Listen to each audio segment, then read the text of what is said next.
Welcome to the 2-Minute Drill Game Review. Eric Allen and Anthony Becht here inside the studio. The Jets did not have a miracle comeback today. The Cincinnati Bengals come to MetLife Stadium and take home a 27-12 victory.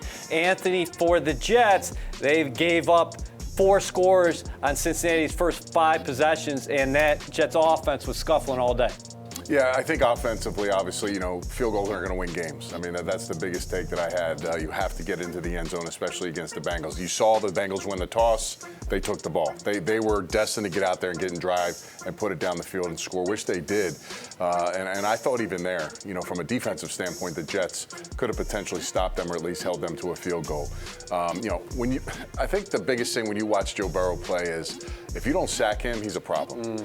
He takes hits. I mean, he's a guy that, he's going to take that on. You're going to bring an all-out blitz like they did a few times in this game. He is going to stand in that pocket, and he's going to try to carve you up, so you better knock him down. And if he gets the ball out of his hands, you better be in a position to make a play on the football.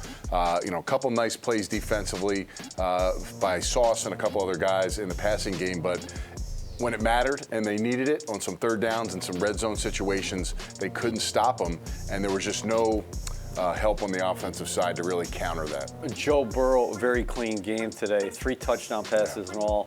Conversely, Joe Flacco, often under duress, sacked 4 times. He had 4 turnovers, 2 interceptions, and lost 2 fumbles as well.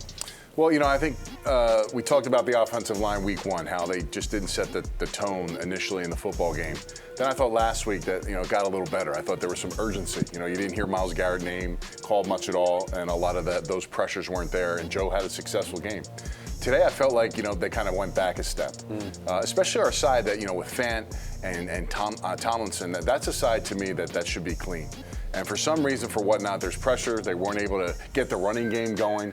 I felt the defensive line of the Bengals set the tone in this game. So now we got 3 games. 2 of 3 set the tone by the defensive line. That's not a good deal to set it off. And then, of course, you got injuries as the game went on. Some backups had to come in for the offensive line position. But you're right. You can't have Joe Flacco back there throwing, 40-plus passes a game.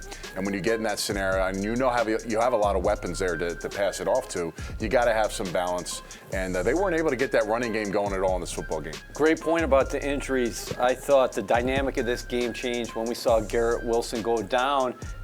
Had to leave, get evaluated. He came back in the second half.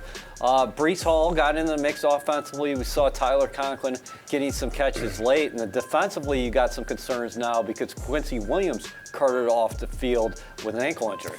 Yeah, obviously injuries are going to happen all the time. You're going to have to deal with them. You're right, though. There was a little bit of air deflated out of maybe the stadium when Garrett Wilson went down. He did come back. But, a couple things, offensively that, you're trying to figure out. You mentioned Conklin.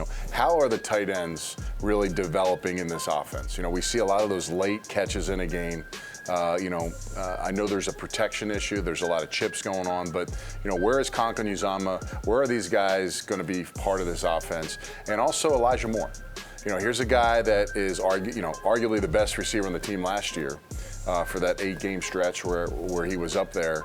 How are you mixing him in with Garrett Wilson? Now you got a true one. Garrett's a dude, right? And you got a guy like Elijah Moore where he doesn't need to catch down the field routes, post routes to be a successful addition to this offense and a freak. He's a guy that can catch a ball right now and make something happen. And I'm thinking to myself, how is that getting built into the big picture? Because we get it when Garrett's out there running his routes, third down situation. Clearly Joe's looking for him. That's a guy, and he gets open. And that's the way it is. That's your true one should be. But now how you develop everything, all the pieces. The rookies, Breece has a nice little pace. It looks like it's more maybe the receiving game, which is great because he's super valuable in everything he does. But again, it's those are the keys, and it's early. You're still trying to figure out how you're blending everybody. But again, having a fast start to the season, getting yourself in a position, to be in every game, you got to find ways to, because you know what happens. Guys don't get the balls and things like that. They get frustrated. So again, it's always hard. You can never dictate, where you want the quarterback to get the ball to, but you can do things to design it in a way that you can make sure they're part of the game plan. So the Jets 1-2 after 3 games. Next week they'll face a fellow 1-2 club in the Pittsburgh Steelers. We'll have to see what happens with them at the quarterback position and also with the Jets moving ahead. For Anthony Becht, I'm Eric Allen.